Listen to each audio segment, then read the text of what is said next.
Hello and welcome to Triple S classes. I welcome you all on this platform Triple S. As हमने पिछले lecture में discuss किया था about the functions of ecosystem हमने start किया था, उसमें हमने एक इम्पॉर्टेंट फंक्शन देखा था इकोसिस्टम का, दैट इज़ एनर्जी फ्लो। आज के इस लेक्चर में हम देखेंगे एक और important function, that is nutrient cycling.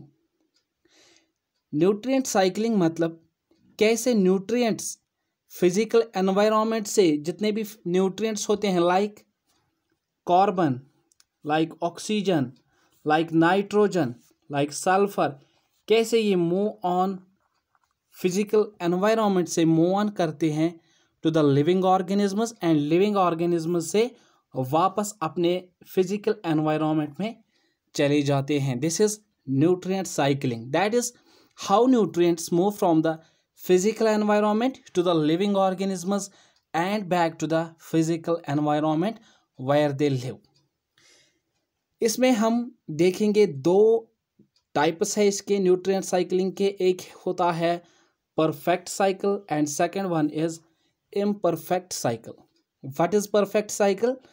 Perfect cycle means जैसे ही ये न्यूट्रिएंट्स कंज्यूम करेंगे लिविंग ऑर्गेनिजम्स इनको, एज फास्ट एज जितना जल्दी इनको लिविंग ऑर्गेनिजम्स कंज्यूम कर लेंगे उतनी जल्दी ये अपने एनवायरनमेंट में वापस चले जाएंगे। That is nutrients are replaced as fast as they are utilised. For example most जो गैसियस साइकिल्स होते हैं वो आपके परफेक्ट साइकिल्स होते हैं, like carbon cycle, like water cycle, like nitrogen cycle. These are all examples of perfect cycle. उसके बाद आते हैं हम imperfect cycle। अगर हम imperfect cycle देखेंगे, imperfect is opposite of perfect, that is इनको रिसाइकल होने में, इनको साइकिलिंग करने में, इन न्यूट्रिएंट्स को बहुत ज़्यादा टाइम लगता है। इसमें अगर हम एग्जाम्पल्स देखेंगे तो sedimentary cycles or examples of imperfect cycles, for example phosphorus cycle, this is an example of imperfect cycle। उसके बाद अगर हम परफेक्ट साइकिल्स पे आएंगे, that is gaseous cycles. Mainly हमारे पास तीन साइकिल्स है गैसियस साइकिल्स में। हमारे पास हाइड्रोलॉजिकल साइकिल है, कार्बन साइकिल है and another one is nitrogen cycle. वो भी हम डिस्कस करेंगे, लेकिन पहले हम देखते हैं हाइड्रोलॉजिकल साइकिल और वाटर साइकिल। अगर हम अर्थ की बात करें, अर्थ में जो इम्पॉर्टेंट जो पोर्शन है वो है क्रायोस्फीयर।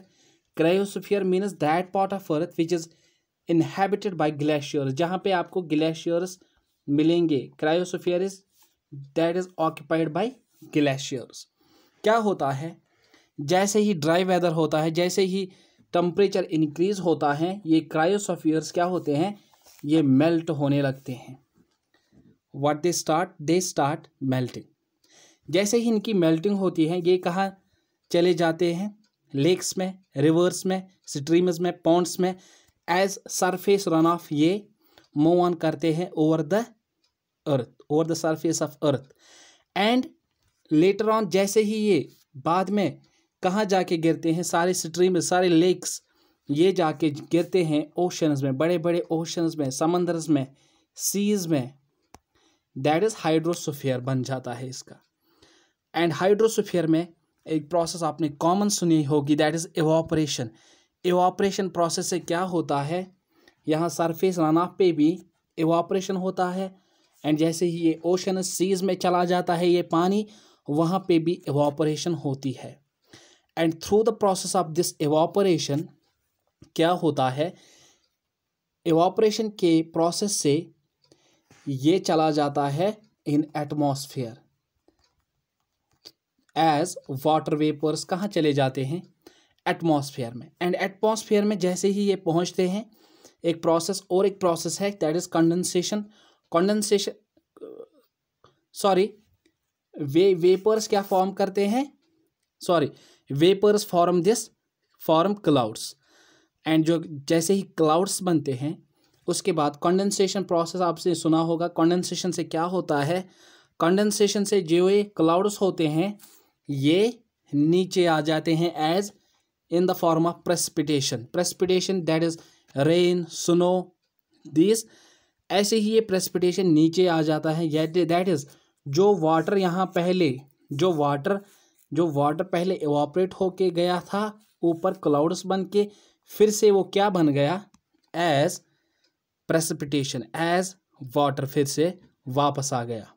ये आपने देखा कैसे वाटर इवापोरेट होके गैसियस फॉर्म में एज वाटर वेपर्स, उसके बाद कंडेंसेशन हुई क्लाउड्स की, उसके बाद प्रेसिपिटेशन नीचे आके फिर वाटर बन गया। एंड अगर हम लिथोस्फीयर की बात करें, लिथोस्फीयर के नीचे क्या है, एक्विफायर्स है दैट इज कुछ पोर्शन इस हाइड्रोस्फीयर में से वो नीचे चला जाता है ज़मीन के अंदर।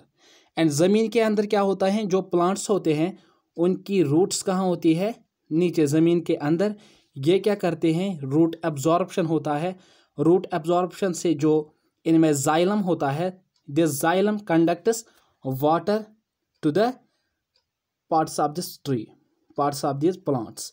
एंड जो लीव्स में ये पानी पहुंचता है, जैसे ही टेम्परेचर इंक्रीज होता है, टेम्परेचर इंक्रीज होने की वजह से through the process of transpiration they lose water, vapours बन जाते हैं, फिर क्लाउड्स बन जाते हैं एंड फिर से प्रेसिपिटेशन होके हाइड्रोस्फीयर में चला जाता है एंड कुछ पानी नीचे एज सब सरफेस फ्लो करता है and this is stored in this aquifers में ये स्टोर होता है। ये आपने देखा कि कैसे वाटर साइकिल कैसे मूव ऑन करता है, हाइड्रोलॉजिकल साइकिल कैसे बनता है, पहले वाटर फिर क्लाउड्स, उसके बाद फिर वाटर वेपर, फिर क्लाउड्स, फिर प्रेसिपिटेशन होके फिर से वाटर बन जाता है, फिर कुछ हिस्सा इसमें ज़मीन में चला जाता है, ज़मीन में से क्या होता है, प्लांट्स इसको एब्जॉर्ब कर लेते हैं and through the process of transpiration फिर से ये कहाँ एटमॉस्फेयर में चले जाते हैं and this cycle is called as hydrological cycle और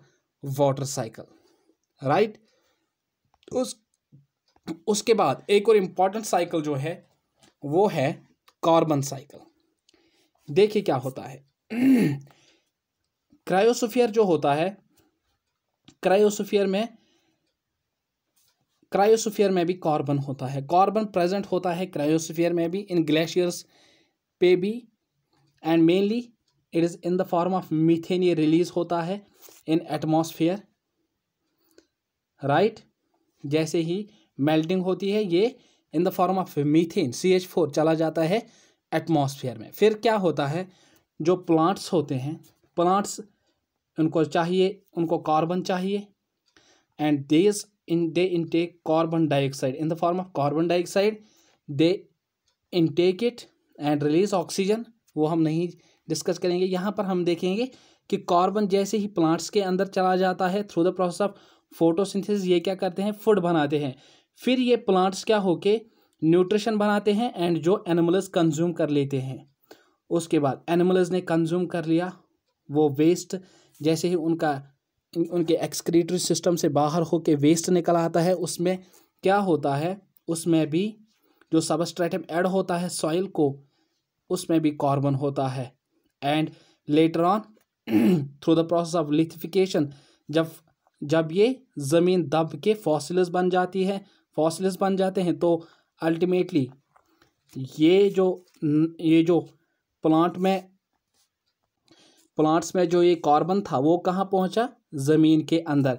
एंड ये भी हो सकता है कि ये प्लांट्स किसी नेचुरल क्लेमिटी या मैन मेड कोई फ्लड आया, कोई सुनामी आई, उसकी वजह से ये प्लांट्स इनकी डेथ हो जाए एंड डिके हो जाए and through the process of lithification with time इनके फॉसिल्स बन जाएंगे। जैसे ही ये फॉसिल्स हम एक्सट्रैक्ट करते हैं जैसे ही हम ये एक्सट्रैक्ट करते हैं फॉसिल्स, उनको बर्न करके क्या निकलता है, इनमें से कार्बन डाइऑक्साइड वापस निकल जाता है एंड वो फिर कहाँ पहुँचता है, एटमॉस्फेयर में रिलीज होता है, राइट। एंड जैसे आपने देखा प्लांट्स ने पहले यूटिलाइज कहाँ से किया था, इन्होंने कंज्यूम कहाँ से किया था, एटमॉस्फेयर से इन्होंने कंज्यूम किया था carbon in the form of carbon dioxide and बाद में फॉसिल फ्यूल्स बन गए, डेड हो गए, या एनिमल्स ने इनको एज न्यूट्रिशन कंज्यूम कर लिया, फिर वेस्ट होके ये कहाँ चले गए, कहाँ चले गए, सॉइल के अंदर। फिर प्लांट्स ने इस सॉइल में से इसको सारा प्रोसेस से क्या होता है, जहाँ से पहले ये कार्बन आया था उसी में एटमॉस्फेयर में ये वापस चला गया। This is carbon cycle. या अगर हम हाइड्रोस्फीयर में भी देखेंगे, हाइड्रोस्फीयर समंदरों के अंदर क्या होता है, डिजॉल्व्ड CO2 होता है, उसमें भी जब इवापोरेशन होती है तो कुछ हिस्सा कहाँ चला जाता है, एटमॉस्फेयर में, फिर ये प्लांट्स कंज्यूम कर लेते हैं एंड वही प्रोसेस फिर से स्टार्ट होती है। दिस इज कार्बन साइकिल, ये जो साइकिल बन जाता है। And in the same way ऐसे ही नाइट्रोजन साइकिल भी ऑपरेट करता है over the surface of earth. ज़्यादा नहीं पूछा जाएगा यहाँ से। एंड यहाँ से अब जो इम्पॉर्टेंट फंक्शन परफॉर्म करता है एक इकोसिस्टम, वो है इकोसिस्टम डेवलपमेंट, या जिसको हमने बोला था ecological succession. What is this ecological succession? Ecological succession means कैसे एक बायोलॉजिकल कम्युनिटी, कैसे एक बायोटिक कम्युनिटी की डेवलपमेंट होती है एक इकोसिस्टम में, कैसे एक बायोलॉजिकल कम्युनिटी डेवलप करती है, इसे हम बोलते हैं इकोलॉजिकल सक्सेशन। फॉर एग्जाम्पल, अगर हम कहीं पे कोई वॉल्केनो आया, यहाँ पे कोई बैरन लैंड पैच अवेलेबल है, विद टाइम जैसे ही फेवरेबल क्लाइमेट्स हो जाता है, यहाँ पे लाइकन्स मॉसेस डेवलप होने लगते हैं। उसके बाद फिर से जब टेम्परेचर क्लाइमेटिक कंडीशंस मॉडिफाई होते हैं, यहाँ ग्रासेस उगने लगते हैं। उसके बाद श्रब्स का डेवलपमेंट होता है, फाइनली ट्रीज भी बनने लगते हैं, डेवलप होने लगते हैं।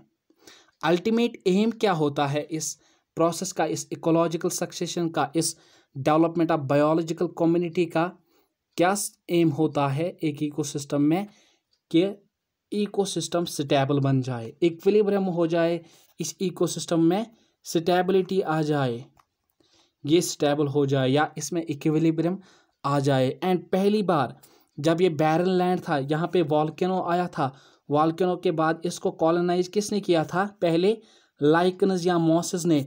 इस कम्युनिटी को, इस लाइकन्स या मॉसेस की कम्युनिटी को क्या बोलते हैं, इसको बोलते हैं refer to as pioneer community. That is the first organisms which colonise an area, this is the end a barren land is called as pioneer community. इसको पायोनियर कम्युनिटी कहते हैं।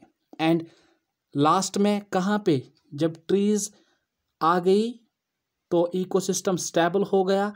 इकोसिस्टम जैसे ही स्टेबल हो गया, इस कम्युनिटी को, इस end product को, इकोलॉजिकल सक्सेशन के एंड प्रोडक्ट को क्या बोलते हैं, this is referred as climax community. This end community is known as climax community. That is the community that achieves the stability is called climax community. इसको climax community कहते हैं। And ये जो हमने ये सीक्वेंस देखा, पहले लाइकन्स बने, उसके बाद श्रब्स, उसके बाद ग्रासेस, उसके बाद यहाँ पे, उसके बाद पहले लाइकन्स, उसके बाद ग्रासेस, उसके बाद shrubs and later on and में ट्रीज बन गए। इस सक्सेशन को, इस प्रोसेस को क्या बोलते हैं, जो the sequence of community that undergoes changes, इसको बोलते हैं सीयर। इस सक्सेशन को, इस जो कम्युनिटी इस प्रोसेस से होके गुजर जाए, उसको क्या बोलते हैं, and each community that undergoes changes, इसको बोलते हैं सेरल स्टेज। यानी कि एक कम्युनिटी पहले लाइकन्स, उसके बाद लाइकन्स ख़त्म हुए, उसके बाद क्या आए यहाँ पे, ग्रासेस। ये प्रोसेशन चल रहा है, इसको बोलते हैं सीयर। एंड ये जो कम्युनिटीज़ है, लाइकन्स, उसके बाद ग्रासेस, इनको बोलते हैं, हर एक स्टेज को, हर एक कम्युनिटी को बोलते हैं सेरल स्टेज। जो इकोलॉजिकल सक्सेशन के प्रोसेस से गुजरती है, उसको बोलते हैं सेरल स्टेज। अगर कहीं पे भी सक्सेशन हो जाए तो कैसे हम इसको आइडेंटिफाई कर सकते हैं कि इस लैंड पे सक्सेशन हुआ है, इसको कैरेक्टराइज कैसे कर सकते हैं, क्या होगा, कि इंक्रीज इन प्रोडक्टिविटी हो जाएगी। जैसे हमने देखा पहले वॉल्केनो जैसे ही आया वहाँ पे बैरन लैंड बन गया। इस बैरन लैंड में कोई भी प्लांट नहीं था, कोई भी एनिमल वहाँ पे इस इकोसिस्टम में नहीं रह रहा था। तो क्या था, प्रोडक्टिविटी हम ज़ीरो कह सकते हैं। प्रोडक्टिविटी वाज ज़ीरो, कोई भी प्रोडक्टिविटी नहीं थी। जैसे ही यहाँ पे इकोलॉजिकल सक्सेशन हुआ, लाइकन्स बने, राइट, लाइकन्स के बाद या मॉसेस बने, या उसके बाद ग्रासेस यहाँ पे उगने लगे, उसके बाद श्रब्स, उसके बाद ट्रीज। जैसे ही ये बढ़ता बढ़ता गया, इकोलॉजिकल सक्सेशन आगे प्रोसीड करता गया, हम देख सकते हैं कि इस इकोसिस्टम में क्या हुआ, प्रोडक्टिविटी इंक्रीज हुई। पहले अगर यहाँ पे अगर सपोज यहाँ पे एंड में कौन सी ट्री, फॉर एग्जांपल हम लेंगे एप्पल ट्री, यहाँ पे लास्ट में क्लाइमैक्स कम्युनिटी बन गई। पहले अगर हम देखेंगे बैरन लैंड पे ज़ीरो प्रोडक्टिविटी वाज देयर। अब यहाँ से एक्सपेक्ट कर सकते हैं कि प्रोडक्टिविटी इंक्रीज हो जाएगी या हो गई होगी, right. So first one is increase in productivity हो जाएगी। दूसरा इज शिफ्ट ऑफ न्यूट्रिएंट्स। जहाँ पे पहले कोई कम्युनिटी ही नहीं थी वहाँ पे न्यूट्रिएंट्स शिफ्ट नहीं होंगे, वहाँ पे न्यूट्रिएंट साइकिलिंग नहीं होगी। जैसे ही इकोलॉजिकल सक्सेशन होगा तो क्या होगा, न्यूट्रिएंट्स एक्सचेंज होने लगेंगे with the physical environment, and ultimately क्या होगा, न्यूट्रिएंट साइकिलिंग यहाँ पे होगी। And increase diversity of organisms, obviously ज़्यादा स्पीशीज बढ़ती जाएंगी तो डाइवर्सिटी इंक्रीज होती जाएगी ऑर्गेनिजम्स की। Increase in complexity of food web, देखिए इंपॉर्टेंट, पहले अगर हम यहाँ देखें, पहले बैरन लैंड, उसके बाद लाइकन्स, मॉसेस, पहले हम देख सकते हैं कि कोई फूड चेन का कॉन्सेप्ट नहीं था। जैसे ही अब ये ट्रीज बन गए, ट्रीज को कौन, हर्बीवोर्स खा सकते हैं, हर्बीवोर्स को कंज्यूमर्स खा सकते हैं। एंड यहाँ पे कोई लिंक हो सकता है कि हर्बीवोर्स डायरेक्टली इस ग्रास को खा ले, राइट, इस ग्रास को खा ले।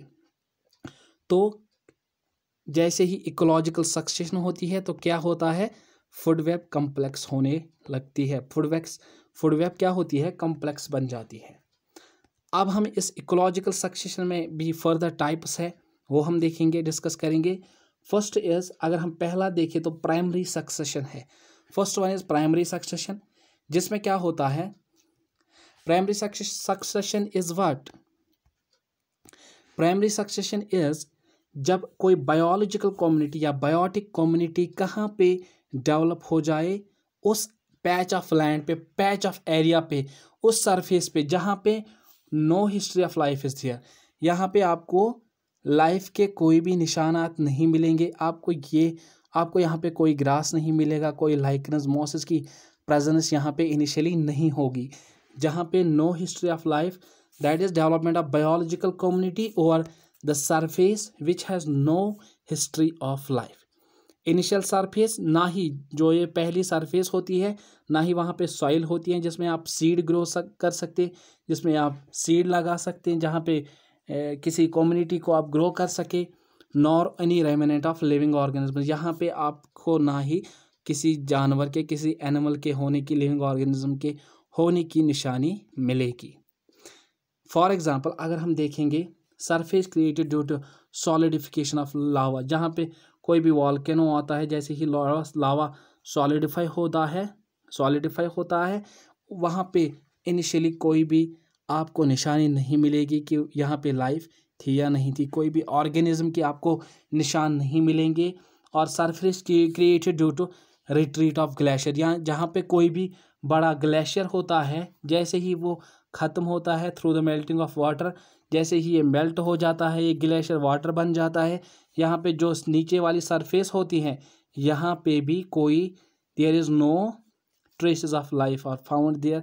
एंड इसको भी हम क्या कह सकते हैं, यहाँ पे भी जब सक्सेशन होगा तो वो क्या होगा, प्राइमरी सक्सेशन। कहाँ पे होगा, surface created due to solidification of lava और surface created due to retreat of glacier.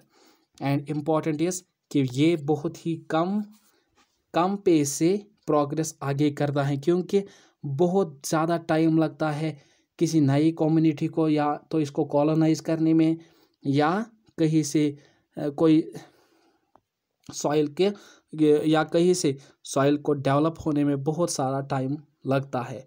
For example अगर हम एग्ज़ाम्पल के तौर पे देखेंगे, फॉर एग्ज़ाम्पल सपोज यहाँ पे कोई बैरन लैंड है, कोई वॉल्केनो, कोई रिट्रीट ऑफ ग्लेशियर हुआ है इस पैच ऑफ लैंड पे।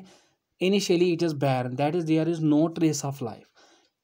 बाद में जैसे ही एनवायरनमेंट फेवरेबल हो गया, यहाँ पे लाइकन मॉसेस डेवलप होने लगेंगे। दिस लाइकन और मॉसेस, व्हाट इज दिस?